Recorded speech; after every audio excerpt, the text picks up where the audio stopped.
Bio jednom jedan car koji je imao 3 sina i 1 kćer.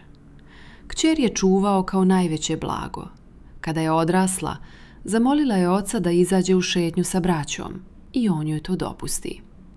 Ali čim su izašli pred dvor, iznenada se pojavi zmaj, zgrabi devojku i odnese je u oblake. Braća odmah krenu u potragu za sestrom. Posle dugog putovanja naiđu na čardak koji nije bio ni na nebu ni na zemlji. Razmišljali su kako da se popnu, pa odluče da naprave uže od konjske kože i strelu kojom će ga zakačiti za čardak. Najstariji i srednji brat nisu hteli da žrtvuju svog konja, ali najmlađi bez razmišljanja zakolje svog i napravi uže. Kada je trebalo da se popnu, starija braća su se uplašila, pa se najmlađi sam popeo. U čardaku je pronašao svoju sestru.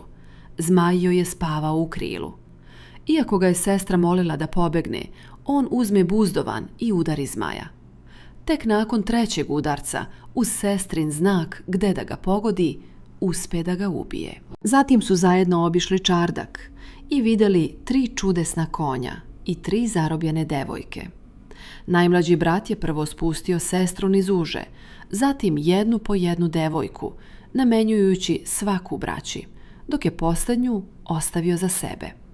Ali braća su ga izdala, iz zavisti preseku uže i ostave ga gore, a kući odvedu čobanče kao da je njihov brat.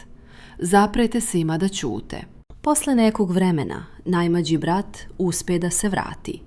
Kada su počele svadbe, on se pojavljivao i rušio lažne mladoženje. Na kraju se otkrilo ko je pravi junak. Sestra i devojke potvrde istinu.